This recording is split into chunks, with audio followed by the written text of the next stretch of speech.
নমস্কাৰ।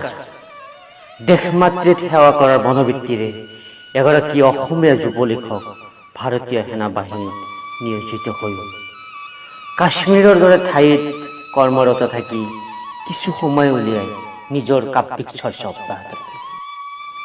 তেখেতে কাব্যিক চৰ্চাৰ মাজতে ৰচনা কৰি উলিয়াইছে কেইবাটাও কবিতা। তাৰে এটি কবিতা মই পাঠ কৰিবলৈ ওলাইছোঁ। কবিতাৰ শিৰোনাম আমি সাজু, আপুনি সাজুনে? কবি ভাস্কৰ জ্যোতি কুটুম, পাঠ আতাউৰ ৰহমান।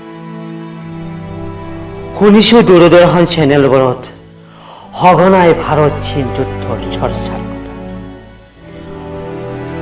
লাডাখ সীমান্তলৈ ৰঙা চীনে হেনো প্ৰেৰণ কৰিছে বিশাল সৈন্য বাহিনীৰ দল, স্থাপন কৰিছে বোলে গোলা বাৰুদৰ ভাণ্ডাৰ। কিন্তু পিছ পৰি থকা নাই ভাৰতেও।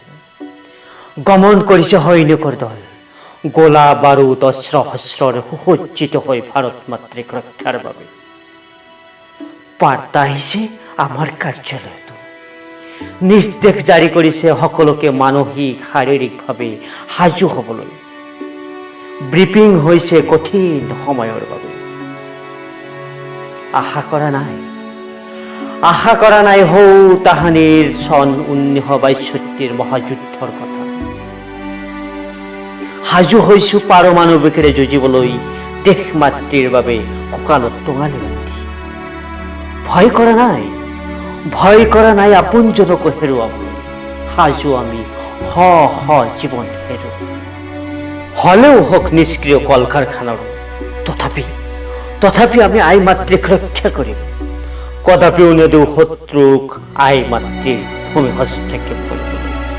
ৰাখিম অটুট মাতৃৰ সন্মান, জিলিকাম মাতৃক বিশ্বৰ বুকু, জিলিকাম মাতৃক বিশ্বৰ বুকু, জিলিকাম মাতৃক বিশ্বৰ বুকু।